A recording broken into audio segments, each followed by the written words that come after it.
دیکھیے ہماری بندگی جزوی ہے، نمازیں ہم پڑھ رہے ہیں، روزے ہم رکھ رہے ہیں، مسجدیں عالی شان بنائی ہیں، مدرسے بھی بہت بڑے بڑے بن گئے ہیں، واقعتاً اس میں کوئی شک نہیں، لیکن سوال یہ ہے کہ اوپر جو چھت ہے وہ تو کافرانہ ہے، قانون تو اللہ کا نہیں ہے، کتاب و سنت کے احکام تو نافذ نہیں ہے۔ ہاں نماز ہے، روزہ ہے، حج ہے، زکوٰۃ ہے، تو نماز اور روزہ تو ہندوستان میں بھی ہو رہا ہے، وہ تو چند ایک مسجدیں ہیں جنہیں وہ تاریخی اعتبار سے کہتے ہیں کہ یہ ہمارے مندر ہوتے تھے جنہیں مسجد بنایا گیا، ورنہ وہاں پر ہزاروں لاکھوں مسجدیں ہیں، آباد ہیں، لوگ نمازیں پڑھتے ہیں، کوئی روکتا ہے انہیں؟ ہم نے یہ ملک بنایا تھا کہ یہاں اسلام کا نظام قائم کریں گے۔ نماز تو آپ امریکہ میں جا کر پڑھیے، امریکہ کو کوئی اعتراض ہی نہیں۔ You have come here, you have purchased synagogues and churches and you have turned them into mosques. ہم نے کوئی اعتراض نہیں کیا، تم نے چرچ خریدے، تم نے سینیگوگز خرید لیے جو یہودیوں کی عبادت گاہیں ہوتی ہیں، اور انہیں مسجد بنا لیا، ہم نے کوئی اعتراض نہیں کیا، we never objected۔ لیکن تم کہو کہ اسلام کا نظام ہم قائم کریں گے، نہیں کرنے دیں گے تمہیں کبھی بھی۔ تم چاہو کہ تم اسلام کا معاشی نظام قائم کرو، کبھی اجازت نہیں دیں گے۔ تم چاہو کہ اسلام کی معاشرتی اقدار کو تم قائم کرو، کبھی نہیں کرنے دیں گے۔ یہ ہے اس وقت جو ہمارے ساتھ پیش آ رہا ہے معاملہ، پورا مغرب اس پر اڑا ہوا ہے، اسلامی نظام کہیں نہیں آنے دیں گے۔ ہاں نمازیں پڑھو، ہمیں کوئی اعتراض نہیں، روزے رکھو، تم روزے 30 کی بجائے 100 رکھو، ہمارا کیا لیتے ہو؟ تمہاری کمزوری ہو جائے گی، ہم تو تمہیں لیبر اسی وقت دیں گے جب پورے 8 گھنٹے کام کرو گے ڈٹ کر، اس میں کوئی رعایت نہیں کریں گے تمہارے ساتھ۔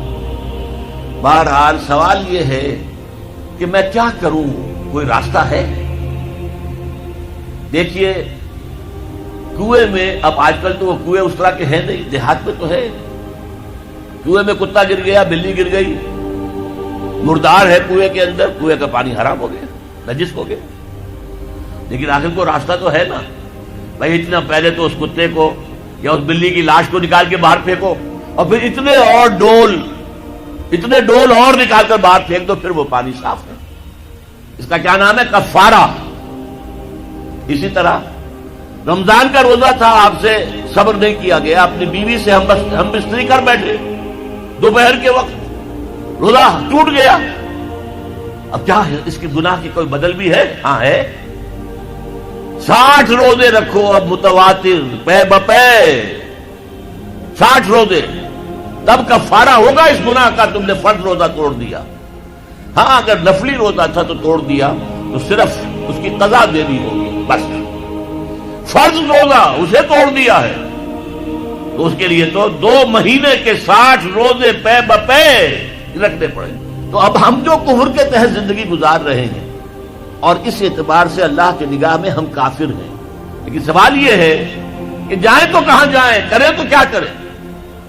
نظام کفر کا ہے، قرآن کہتا ہے وَمَن لَّمْ يَحْكُم بِمَا أَنزَلَ اللَّهُ وَأُولَٰئِكَ هُمُ الْكَافِرُونَ۔ جو لوگ قرآن کی، اللہ کی اتاری ہوئی شریعت کے مطابق فیصلے نہیں کرتے، وہی تو کافر ہے۔ اور کافر کسے کہتے ہیں؟ اقبال نے کہا نا، بتوں سے تجھ کو امید ہے، خدا سے نو امیدی، مجھے بتا تو صحیح اور کافری کیا ہے؟ تمہاری ساری امیدیں امریکہ کے ساتھ وابستہ ہیں، وہ مسئلہ طے کرا دے، وہ یہ کرا دے، وہ کرا دے، وہ معاملہ ہمارا، وہی تو سب سے بڑا چور وہی ہے، سب سے بڑا ڈاکو وہی ہے، سب سے بڑا اسلام کا مخالف وہی ہے، اور اسی کے پاس ہم جاتے ہیں۔ قرآن کا فتویٰ تو یہ کہ تم کافر ہو، ہاں انفرادی طور پر تم مسلمان ہو، اجتماعی طور پر قومی سطح پر تم کافر ہو۔ وَمَن لَّمْ يَحْكُم بِمَا أَنزَلَ اللَّهُ فَأُولَٰئِكَ هُمُ الْكَافِرُونَ۔ یہ 7واں رکوع ہے سورہ مائدہ کا، اور پھر فرمایا وَمَن لَّمْ يَحْكُم بِمَا أَنزَلَ اللَّهُ فَأُولَٰئِكَ هُمُ الظَّالِمُونَ۔ جو اللہ کی اتارے ہوئے قانون کے مطابق فیصلے نہیں کرتے وہی تو مشرک ہیں، اللہ کے حکم کو چھوڑ کے کسی اور کے حکم پر فیصلہ کر رہے ہو، اس سے بڑا شرک کیا ہوگا؟ اور تیسری مرتبہ فرمایا وَمَن لَّمْ يَحْكُم بِمَا أَنزَلَ اللَّهُ فَأُولَٰئِكَ هُمُ الْفَاسِقُونَ۔ وہی تو فاسق ہیں، فاجر ہیں، وہی تو سرکش ہیں، وہی تو باغی ہیں، وہی تو غدار ہیں اللہ کے، جو اللہ کی شریعت کے مطابق فیصلے نہیں کرتے۔ اب ان 3 آیتوں کی روح سے سمجھ لیجئے ہم کہاں کھڑے ہیں، کیا کر رہے ہیں۔ دیکھیے میں آپ کو ایک مثال دیتا ہوں، ہماری آبادی کا میں سمجھتا ہوں اکثریت تو وہ ہے جو نماز روزے کے لیے پابند نہیں ہے.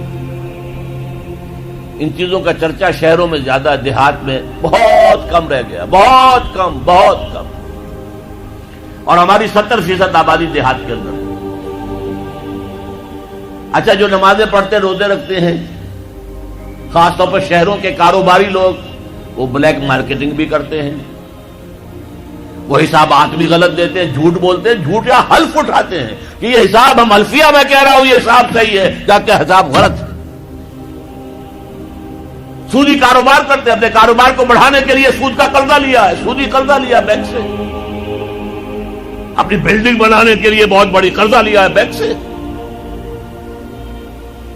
تو ان کی عبادت کیا ہوئی؟ وہ اس آیت کے ذیل میں آ گئے کہ نہیں؟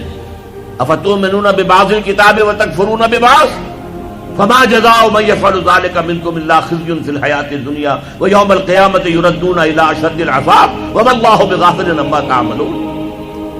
لیکن میں ان کو بھی چھوڑتا ہوں. فرض کیجئے ایک شخص ہے، نماز پڑھتا ہے پوری 5 وقتہ مسجد میں، رمضان کے روزے رکھتا ہے، اور بھی اللہ توفیق دیتا ہے ایام 20 کے روزے رکھ لیتا ہے، یا ہفتے میں 2 روزے رکھتا ہے، سوموار کے اور جمعرات کے وغیرہ، زکوٰۃ دیتا ہے، کاروبار بھی سارے حلال کر رہا ہے، حرام نہیں کر رہا، سود میں بھی براہ راست ملوث نہیں ہے، نہ پیسہ سود پہ اوپر بینک میں رکھ کر سود کھایا، نہ سود پر قرضہ لے کر کوئی اپنا کاروبار بڑھایا، نہ کوئی اپنا کارخانہ لگایا، نہ کوئی اپنی بلڈنگ اونچی بنائی.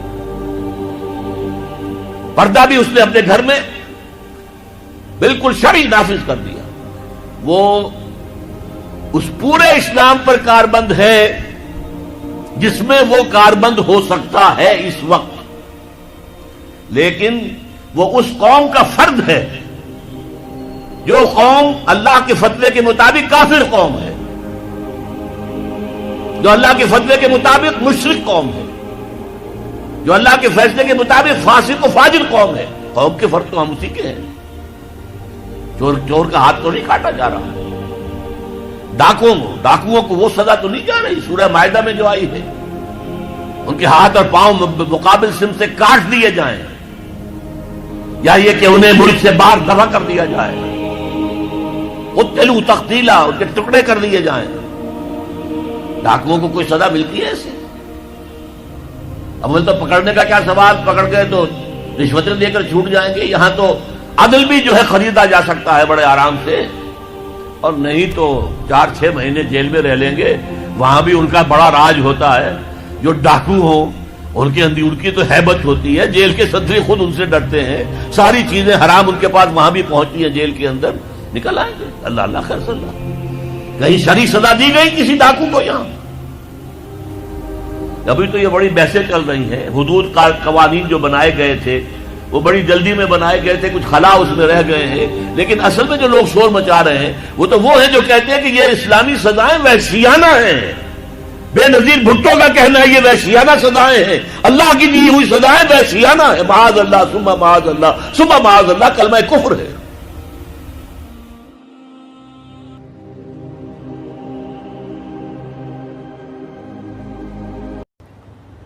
اصل میں آج جو دنیا میں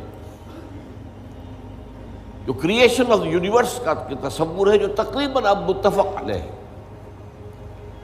کچھ عرصے پہلے تک جس کو ہم کہتے ہیں Newtonian era of physics, Newton کا دور، وہ بابائے فزکس ہے، اس میں کوئی شک نہیں. بابائے طبیعیات جو ہے وہ نیوٹن ہے، اگرچہ اس کے بعد ایک انقلاب عظیم آئنسٹائن کے ذریعے سے آیا. اب یہ آئنسٹائن کا دور ہے جس میں ہم سانس لے رہے ہیں، لیکن یہ کہ بابائے طبیعیات نیوٹن. اس نیوٹونین فزکس نے جو تصورات پیدا کیے تھے، اس کا ذہن میں یہ نقشہ تھا کہ یہ کائنات ہمیشہ سے ہے اور ہمیشہ رہے گی، مادہ ہمیشہ سے ہے اور ہمیشہ رہے گا، میٹر از انڈسٹرکٹیبل، مادہ ختم ہو ہی نہیں سکتا، وغیرہ وغیرہ وغیرہ وغیرہ. بڑی تفصیل میں نہیں جا سکتا. آج ہمیں معلوم ہو گیا ہے، اور اس پر اجماع ہے تقریباً فزکس کا اور کافی عرصے سے، this universe has a beginning. اور اس کو نام دیا گیا بگ بینگ. کتنے بلینز اینڈ بلینز اگو، ایئرز اگو ایک بہت بڑا دھماکہ ہوا تھا، بگ بینگ، اور اس سے کائنات کا آغاز ہوا. اور نمبر 2، اس کا ایک اینڈ بھی ہے، الی اجل مسمی، جسے قرآن کہتا ہے. یہ کائنات ہمیشہ کے لیے نہیں ہے، الی اجل مسمی، ایک خاص مدت معینہ تک یہ رہے گی، اس کے بعد خاتمہ ہو جائے گا. یہ ہمیشہ کی نہیں. تو بگ بینگ سے جو ایک نظریہ شروع ہوا کہ شروع میں کیا تھا، ذرات تھے، بہت چھوٹے بہت چھوٹے بہت چھوٹے بہت چھوٹے، فوٹونز. ان میں حرارت اتنی تھی، ٹریلینز ڈگری آف فارنہائٹ یا سینٹی گریڈ جو چاہیں کہہ لیں. And they were running away from each other. یہ تھی first stage of the creation of this material world. پھر یہ ذرات جو ہیں یہ مل جل گئے، اس سے گیلیکسیز وجود میں آئی. گیلیکسیز ایک دوسرے سے بھاگ رہی ہیں. آج بھی مانا جا رہا ہے ایکسپینڈنگ یونیورس، یہ کائنات ابھی پھیل رہی ہے اور گیلیکسیز کے درمیان فاصلہ بڑھ رہا ہے.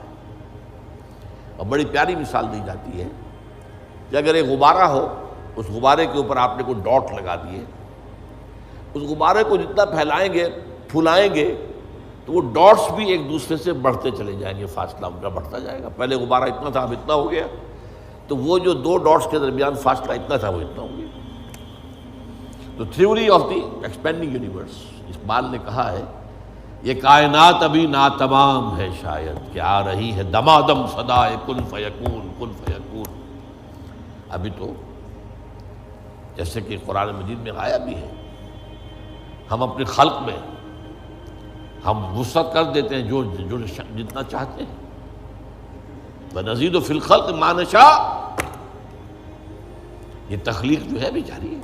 بہرحال اس کے بعد وہ دور آیا کہ پھر یہ گیلیکسیز کے اندر یہ کرے بنے اور سٹارز بنے، اور پھر وہ کرے ٹھنڈے ہونے شروع ہوئے. انہی میں سے ایک کرہ ہمارا یہ زمین ہے. یہ آگ کا کرہ تھا، آگ کا جیسے سورج ہے، لیکن ٹھنڈا ہوا.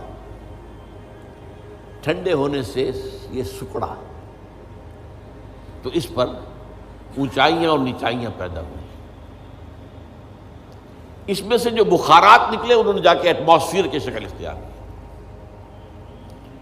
اس ایٹماسفیئر کے اندر پھر گیسز کے باہمی انٹریکشن سے پانی پیدا ہوا، اور ہزارہا برس تک پانی برستا رہا، پانی برستا رہا، پانی برستا رہا، جس سے سمندر وجود میں آیا. اور وہ جو زمین ٹھنڈی ہوئی تو اوپر کرسٹ آف دی ارتھ جو آیا ہے، وہ اور پانی، اس کے امتزاج سے اس کرۂ ارضی پر حیات کا آغاز ہوا. اور اس حیات کی لکھوں کا سال کے اندر ارتقائی مراحل سے گزر کر آخری نتیجہ جو ہے وہ آج کے نظریے کے مطابق وہ ہومو سیپینس انسان ہے. یہ میں نے آج کا نظریہ تخلیق آپ کے سامنے رکھ دیا. اس میں سے پہلے حصوں کے بارے میں تو اب اختلاف نہیں ہے، البتہ یہ کہ ایولیوشن کے بارے میں ظاہر بات ہے کہ اختلافات ابھی ہیں، لیکن یہ کہ یہ نظریہ ہے. اگرچہ بایولوجی کے میدان میں تھیوری آف ایولیوشن جو ہے اسے قبول نہیں کیا گیا، لیکن یہ ہے کہ ویسے اس کو تسلیم کیا جاتا ہے as a matter of fact.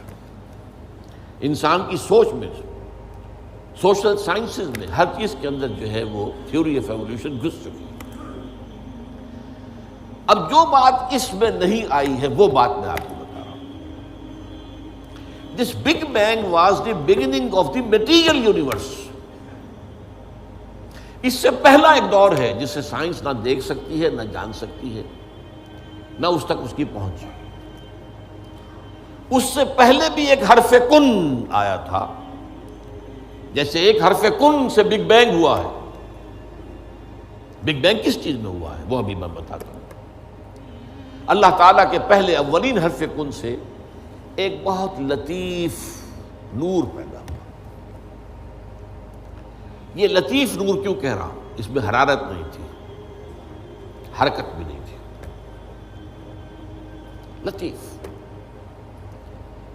Us stage پر اس لطیف نور سے انسانی ارواح پیدا کی گئی اور فرشتے پیدا کیے. یہ پری بگ بینگ معاملہ ہے. ارواح انسانیہ میٹیریل نہیں ہے، ان کا تعلق اس یونیورس میٹیریل یونیورس سے نہیں ہے. یہ تو بگ بینگ سے پہلے کی بات ہے. فرشتے اور ارواح انسانی.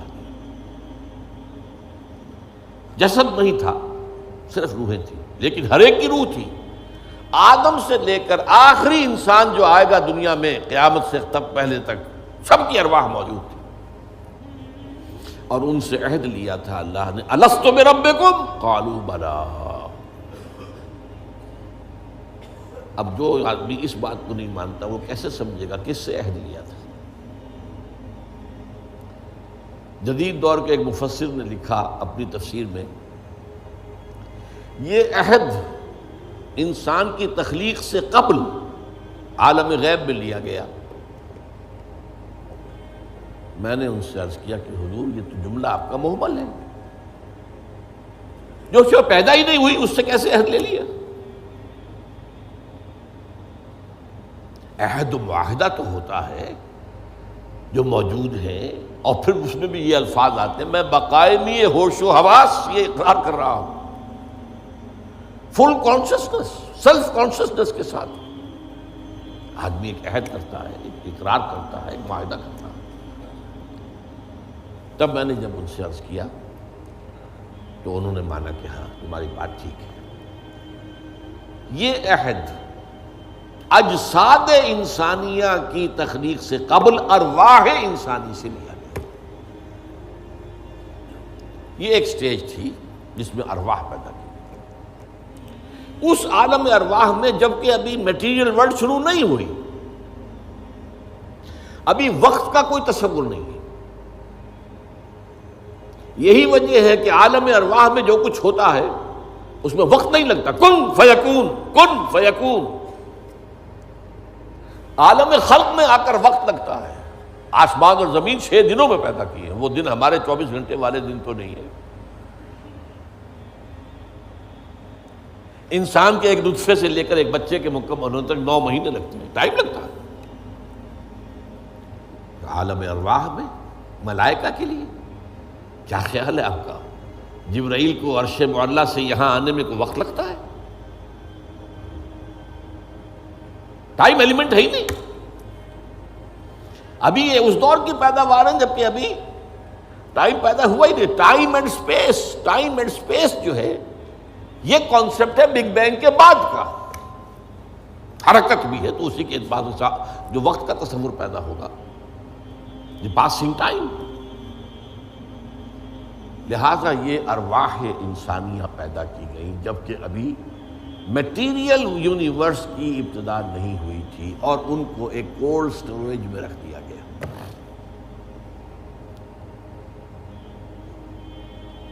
اب اس کے بعد وہ لمبا سفر، یہ جو تنزلات اور ارتقاء، یہ اصل میں 2 اصطلاحات آتی ہیں.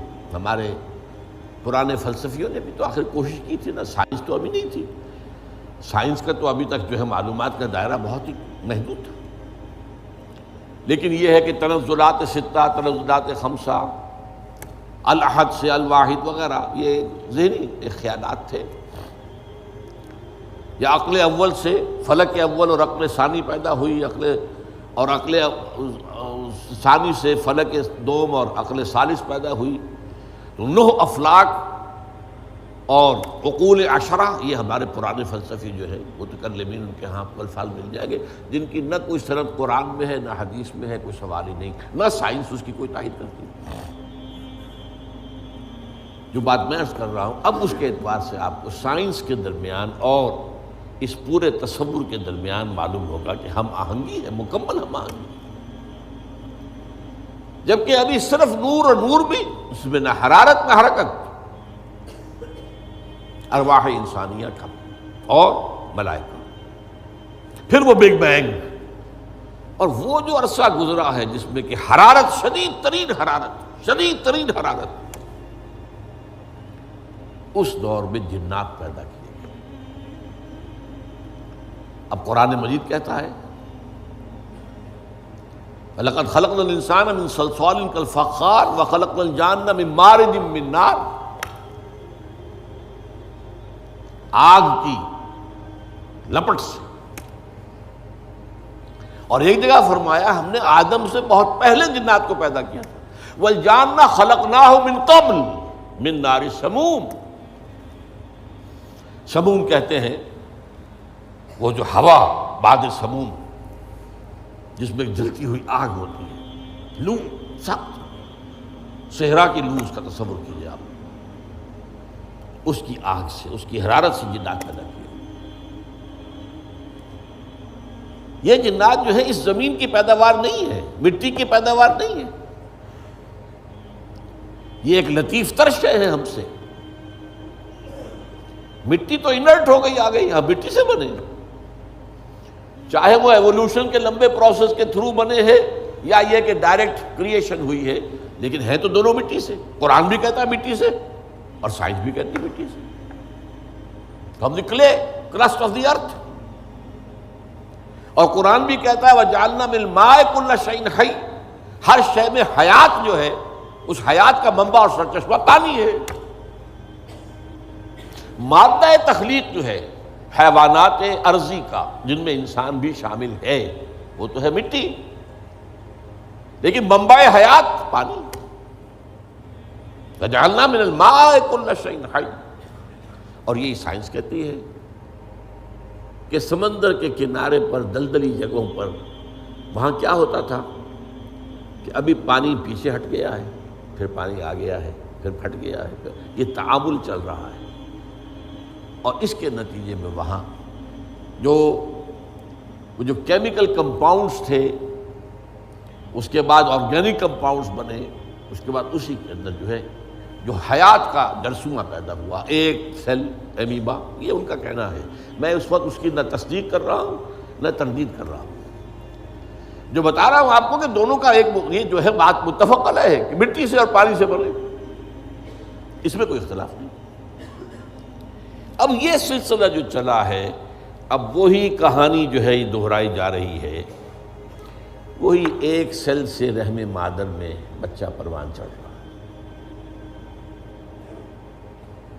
جو ہو سکتا ہے 9 ملینز آف ایئرز میں ہوا ہو۔ ایک جرثومے سے لے کر انسان تک کا معاملہ وہ رحم مادر میں 9 مہینے میں ہو رہا، یہ سیم پروسیس، سنگل سیل، اور اس کے یہ مراحل ہیں۔ تو زندہ تو ہے، نطفہ بھی زندہ، علقہ بھی زندہ، مضغہ بھی زندہ، ماں کی طرف سے آنے والا بیضہ بھی زندہ، مرد کے نطفے اور ماں کے بیضے سے امتزاج سے وجود میں آنے والا زائگوٹ نطفۃ امتحان، وہ بھی زندہ۔ لیکن جب 120 دن ہو جاتے ہیں تو اب یرسل الملک، اب وہ فرشتہ بھیجا جاتا ہے، وہ رحم مادر میں وہ روح، اس کی روح، میری روح جو وہاں تھی۔ ثمرات کیا ہے؟ محنتوں کے ثمرات کا ضیاء۔ کوشش آپ نے کی، قسمت کی خوبی دیکھی ہے، ٹوٹی کہاں کمن، 2-4 ہاتھ جب کے لبے بام رہ گئے۔ Be prepared. ایک شاعر کے یہ اشعار ہیں، وہ کمیونسٹ تھا، میں نام بھی نہیں لیتا، لیکن یہ کہ یہ اسی انقلابی، چونکہ ان کا بھی ایک انقلابی نظریہ ہے، انقلابی عمل میں یہ سارے مراحل آتے ہیں۔ کوئی سیٹ بیک آیا، فرض کیجئے کوئی ناکامی ہو گئی، تو اپنے ساتھیوں کو دل بندھانے کے لیے یہ فصل امیدوں کی ہمدم اس بار بھی غارت جائے گی، سب محنت صبحوں شاموں کی اب کے بھی اکارت جائے گی۔ میرے نبی کے ثمرات کا جو لفظ یہاں آیا ہے، وَنَقْصٍ مِّنَ الْأَمْوَالِ وَالْأَنفُسِ وَالثَّمَرَاتِ، سب محنت صبحوں شاموں کی اب کے بھی اکارت جائے گی۔ دھرتی کے کونوں کھدروں میں پھر اپنے لہو کی کھاد بھرو، پھر مٹی سینچو اشکوں سے، پھر اگلی رت کی فکر کرو، پھر اگلی رت کی فکر کرو، جب پھر ایک بار اجڑنا ہے، ایک فصل پکی تو بھر پایا، تب تک تو یہی کچھ کرنا ہے۔ ایک مقصد ہے سامنے، انقلاب برپا کرنا ہے۔ ایک کوشش ناکام ہو جائے کوئی پرواہ نہیں، نیکسٹ۔ پھر تیار رہو ناکامی کے لیے. ایسا نہ ہو جو انگریزی میں کہتے ہیں hope for the best but be prepared for the worst.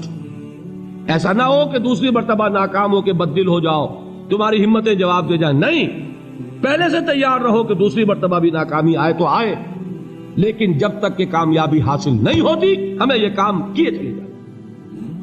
دیکھیے سیرت میں آیا کہ نہیں یہ واقعہ. بدر میں مسلمانوں کو فتح ہوئی تو احد میں زک پہنچی کہ نہیں؟ 70 صحابہ شہید ہوئے کہ نہیں؟ اگر ان کی ہمتیں جواب دے جاتی تو گاڑی کیسے چلتی آگے؟ تو فرمایا وَلَنَبْلُوَنَّكُمْ بِشَيْءٍ مِّنَ الْخَوْفِ وَالْجُوعِ وَنَقْصٍ مِّنَ الْأَمْوَالِ وَالْأَنفُسِ وَالثَّمَرَاتِ. ہم تمہیں لازم آزمائیں گے خوف کی کیفیت سے, فقر و فاقے کی کیفیت سے, بھوک سے, جان کے نقصان سے, مال کے نقصان سے, محنتوں کے حاصل کے ضائع ہو جانے سے. وَبَشِّرِ الصَّابِرِينَ, اور اے نبی بشارت دیجئے صبر کرنے والوں کو. الَّذِينَ إِذَا أَصَابَتْهُمْ مُصِيبَةٌ, وہ کہ جب ان پر کوئی تکلیف آئے, کوئی مصیبت آئے, کوئی آزمائش آئے, قالوا انا للہ وانا الیہ راجعون, وہ یہ کہیں کہ ہم اللہ ہی کے ہیں, اللہ ہی کی طرف لوٹ جانا ہے. یہ وہی انداز ہے جو میں نے فارسی کا شعر سنایا تھا آپ کو کہ سرے تسلیم خم ہے جو مزاج یار میں آئے. وہ ہمارا مولا ہے, ہمارا آقا ہے. اگر اسے یہی منظور ہے تو ہمیں بھی یہی منظور ہے. میں نے تسلیم و رضا کی بات کی تھی نا, آپ کو کچھ شعر سنائے تھے. ایک شعر اور سنیے, اور یہ کس کا ہے؟ محمد علی جوہر کا. ایک مرتبہ جیل گئے, ان کی ایک بیٹی جوان بیمار ہوئی, فوت ہو گئی. باہر چھوڑا انگریز نے, جاؤ بھائی دفن کر دو بیٹی کو. دوسری مرتبہ جیل گئے, دوسری جوان بیٹی اسی مرض میں مبتلا ہوئی. اب یہ جیل میں ہے, خبر پہنچی کہ دوسری بیٹی کے اوپر بھی اسی مرض کا حملہ ہوا ہے. ایک نظم لکھی ہے جس کا آخری شعر یہ ہے, تیری صحت ہمیں منظور ہے لیکن اس کو نہیں منظور تو پھر ہم کو بھی منظور نہیں. یہ ہے, جب تک یہ کیفیت نہ ہو اس میدان میں آدمی ثابت قدم نہیں رہ سکتا کہ میرے رب کو اگر یہ منظور ہے تو یہی مجھے منظور ہے, اور تیری صحت ہمیں چاہیے تو ضرور, لیکن ہمارے رب کو منظور نہیں تو ہمیں بھی منظور. راضی برضائے رب. وَبَشِّرِ الصَّابِرِينَ الَّذِينَ إِذَا أَصَابَتْهُمْ مُصِيبَةٌ قَالُوا إِنَّا لِلَّهِ وَإِنَّا إِلَيْهِ رَاجِعُونَ. نہ شود نصیب دشمن کے شود ہلاک تیغت, سرے دوستاں سلامت کے تو خنجر آزمائے. اولئک علیہم صلوات من ربہم ورحمہ, یہی ہے وہ لوگ جن پر ان کے رب کی طرف سے عنایتیں ہیں اور رحمتیں ہیں.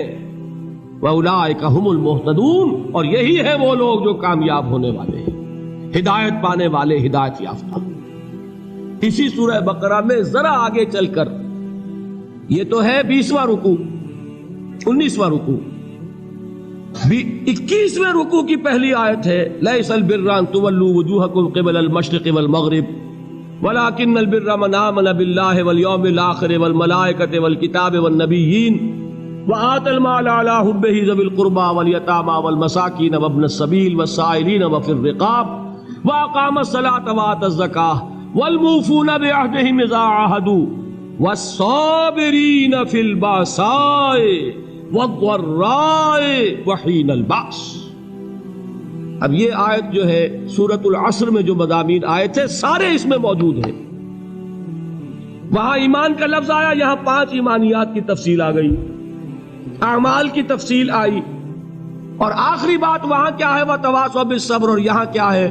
وَالصَّابِرِينَ فِي الْبَأْسَاءِ وَالضَّرَّاءِ وَحِينَ الْبَأْسِ, اور صبر کرنے والے. اصل نیکی ان کی ہے جو صبر کریں, کس میں؟ جنگ کے وقت. ذرائے, بأسائے, بأسا کہتے ہیں فقر اور فاقہ. واحد آئے گا باس تو اس کے معنی جنگ, اور باسا جمع میں آئے گا تو فاقہ, فقر, بھوک. اور ذرائے جسمانی تکلیف, ضرر, جسمانی تکلیفوں میں صبر کرنے والے, فقر اور فاقے میں صبر کرنے والے, اور جنگ کے وقت صبر کرنے والے. اولئک الذین صدقوا واولئک هم المتقون، یہ ہیں وہ لوگ جو صبر کرنے والے ہیں، یہ ہیں جو سچے ہیں، جو اپنے دعوے میں نیکی کے اور ایمان کے صادق ہیں، اور یہی وہ لوگ ہیں جو متقی ہیں۔ اگلی سورت ہے سورہ آل عمران، اس میں 2 لفظ آئے ہیں، آخری آیت، یا ایھا الذین آمنوا اصبروا وصابروا ورابطوا واتقوا اللہ لعلکم تفلحون۔ دیکھیے یہاں صبر اور صابر، جو تعلق جوہد اور جہاد کا ہے وہی ہے صبر اور مصابرت۔ صبر ایک طرفہ عمل ہے، آپ جھیل رہے ہیں، برداشت کر رہے ہیں، صبر علی المعصیہ، صبر علی الطاعہ، صبر علی الابتلاء، یہ سب کیا ہے؟ صبر۔ اور مصابرت کیا ہے؟ صبر کا صبر سے مقابلہ۔ یہ سورہ آل عمران، اب وقت نہیں ہے، میں آپ کو سناتا اللہ تعالیٰ نے کیسے کیسے مسلمانوں سے کہا، مسلمانوں تمہیں زک پہنچی ہے تو انہیں بھی تو پہنچی تھی، ان کے 70 نہیں مارے گئے تھے بدر میں، ان کے حوصلے جو ہیں وہ تو پست نہیں ہوئے، وہ اگلے سال آ گئے تم پر چڑھائی کر کے، تم کیوں اتنا برا مان رہے ہو؟ تمہارے دل اتنے زخمی کیوں ہو گئے؟ تمہیں تکلیف پہنچتی ہے تو انہیں بھی پہنچتی ہے۔ اپنی غیرت جو ہے ہمیں ذرا اس کا جائزہ لینا چاہیے۔ لوگ باطل نظریات کے لیے کتنی قربانیاں دے رہے ہیں، لوگ باطل چیزوں کے فروغ کے لیے کتنی محنتیں کر رہے ہیں۔ جیسا کہ میں نے ابھی کہا تھا، اسی غیرت کو چیلنج کرنے کے لیے، ذرا آپ کی حمیت دینی کو جوش دلانے کے لیے، قادیانی نوجوان کتنی تعداد میں اپنے آپ کو دین کے لیے وقف کرتا ہے، اور آپ کتنے نوجوان ہیں جو اپنے آپ کو دین کے لیے وقف کرتے ہیں، اور ہوں وہ کھاتے پیتے گھرانوں کے لوگ۔ یہ نہیں ہے کہ اگر کوئی اور کام نہیں کر سکتا تو پھر یہ ہے کہ وہ دین کے کام میں لگ جائے۔ باصلاحیت لوگ، کھاتے پیتے لوگ، ذہنی استعداد رکھنے والے لوگ، اونچے گھرانوں کے لوگ، وہ وقف کریں اپنے آپ کو دین کے لیے۔ اس کے بغیر کیسے باہر آ جائے گی، کیسے رونق آ جائے گی؟ تو دنیا میں باطل نظریات والے جو ہیں، یہ بات کہی گئی ہے، مسلمانوں تم اگر توحید کے لیے لڑ رہے ہو، دیکھتے نہیں ابو جہل کو، اس نے گردن کٹوائی ہے شرک کے لیے، شرک کے لیے گردن کٹوائے، اور تم توحید کے لیے گردن کٹوانے کو تیار نہ ہو۔ اس نے گردن کٹوائی کہ نہیں کٹوائی؟ اور کس طرح کٹوائی ہے؟ کیونکہ بڑا متکبر قسم کا، فرعون قسم کا شخص تھا، جب گردن کاٹنے لگے تو کہتا ہے ذرا نیچے سے کاٹنا، تاکہ جب تم نیزے کے اوپر چڑھاؤ میرے سر کو تو اونچا نظر آئے، معلوم ہو سردار کا سر۔ وہ بدبخت مرتے ہوئے بھی جو اس کی کیفیت تھی نا، اس کو ذہن میں رکھیے۔ تو یہ اس لوگوں نے قربانیاں دی، جانیں دی، تو فرمایا اگر تم ان سے زیادہ قربانی نہیں دو گے، یہ نوٹ کر لیجئے اس کو، مجرد اگر حق کو غالب کرنا اللہ کے ذمے ہو تو آنے واحد میں غالب کر دے گا، تمہیں تکلیف ہی دینے کی ضرورت نہیں۔ سمجھ رہے؟ کیا اللہ کے مقابلے میں کوئی باطل کی طاقت ٹھہر سکتی ہے؟ یہ تمہارے ایمان کا امتحان ہے، یہ تمہارے خلوص کی آزمائش ہے، یہ تمہارے امتحان کا ثبوت درکار ہے کہ اللہ تعالیٰ دیکھنا چاہتا ہے تم اس کے لیے اپنی جانیں قربان کرنے کو تیار ہو کہ نہیں، تم اس کے لیے تن من دھن لگانے کو تیار ہو کہ نہیں۔ اور یہ جان لو کہ اگر کفار اور مشرکین اور ملحدین اور باطل نظریات والے وہ جو کچھ قربانیاں اپنے باطل نظریات کے لیے دے رہے ہیں، ان سے زیادہ اگر تم نہیں دو گے تو حق غالب نہیں ہوگا۔ انہوں نے جو صبر کیا ہے اپنے باطل نظریات پر، اگر تم اس سے زیادہ صبر کا ثبوت نہیں دو گے اپنے اس حق پر، تو حق غالب نہیں ہوگا۔ اس لیے فرمایا یا ایھا الذین آمنوا اصبروا وصابروا، نہ صرف یہ کہ صبر کرو بلکہ صبر میں اپنے دشمنوں سے آگے نکلو، ان کے صبر سے بڑھ کر صبر کرو۔ وَرَابِطُوا، مرابطہ کہتے ہیں چوکس رہنا، ہوشیار، پہرا دو، ایسا نہ ہو کہ دشمن جو ہے غفلت میں تمہارے اوپر کوئی حملہ جو ہے کر بیٹھے۔ وَاتَّقُوا اللَّهَ، اور اللہ کا تقوی اختیار کرو، لعلکم تفلحون، تاکہ تم فلاح پاؤ۔